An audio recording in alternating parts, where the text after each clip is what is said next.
Shalom, hari ini kita akan renungkan 1 Korintus pasal 2, teksnya ayat 1 sampai 16. Paragraf yang pertama ayat 1 sampai 5. Paulus memberitakan Injil hanya dengan mengemukakan mengenai kayu salib Yesus Kristus dengan rasa lemah dan gemetar ketakutan.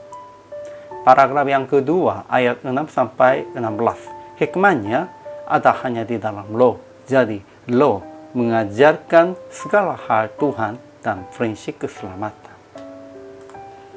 Kesimpulannya, ketika Paulus memberitakan Injil kepada jemaat Korintus, dia tidak menggunakan hikmat dunia atau berbicara dengan kata yang muluk-muluk.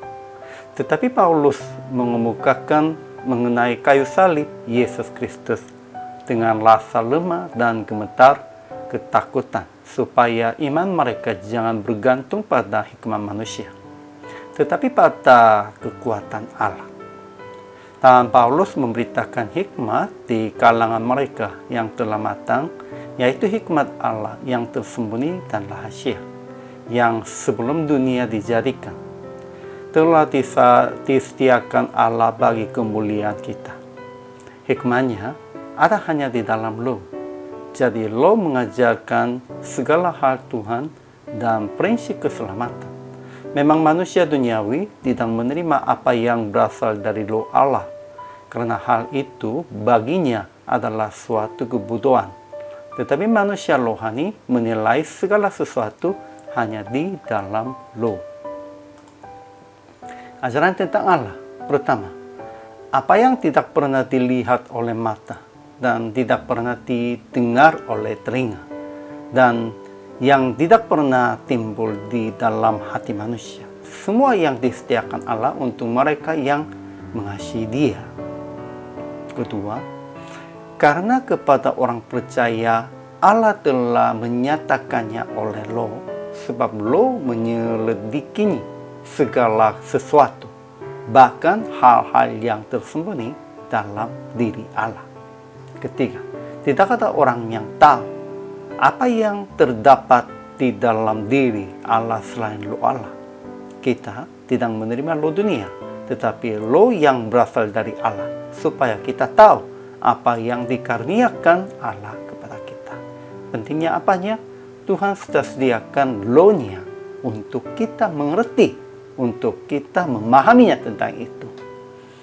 Kemudian ajaran tentang manusia. Pertama, Paulus tidak datang dengan kata-kata yang indah atau dengan hikmat untuk menyampaikan kesaksian Allah kepada jemaat Korintus, sebab dia telah memutuskan untuk dia mengetahui apa-apa di antara mereka selain Yesus Kristus, yaitu Dia yang disalibkan.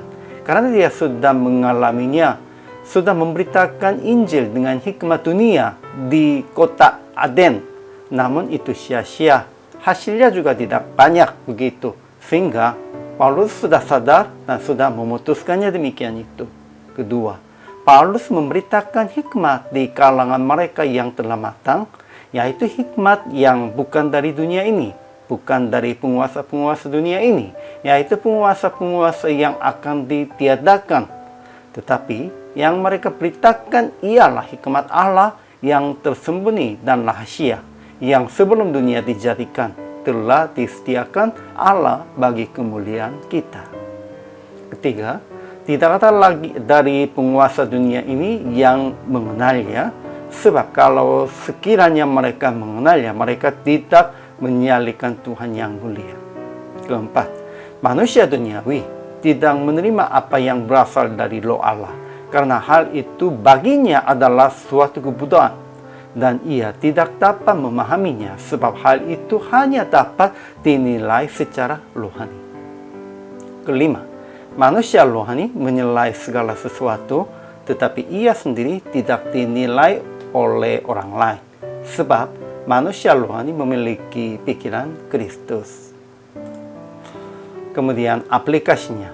Pertama, memberitakan hanya Yesus Kristus, yaitu Dia yang disalibkan dengan hikmat Allah yang tersembunyi dan rahasia, supaya orang-orang dari segala bangsa akan berkumpul, akan melihat kuasanya, dan mereka akan mewartakan kebesaran Tuhan di antara bangsa-bangsa. Kedua, menilai segala sesuatu sebagai manusia rohani, tetapi tidak dinilai oleh orang lain. Jadi PR praktik hari ini, menjadi manusia rohani dengan dapat roh yang berasal dari Allah dan memberitakan Yesus Kristus yang disalibkan untuk kita. Pentingnya, bukan dengan hikmah sendiri, bukan dengan perkataan-perkataan sendiri, bukan dengan pengetahuan sendiri. Kita harus memberitakan Injil, memberitakan Yesus Kristus dengan roh berasal dari Allah. Dan tentang itu kita harus memberitakannya hanya Yesus Kristus yang disalibkan untuk kita. Hari ini juga kita harus memberitakan ini, Yesus Kristus, dengan roh yang berasal dari Allah. Hari ini juga selama melayani, Tuhan Yesus memberkati.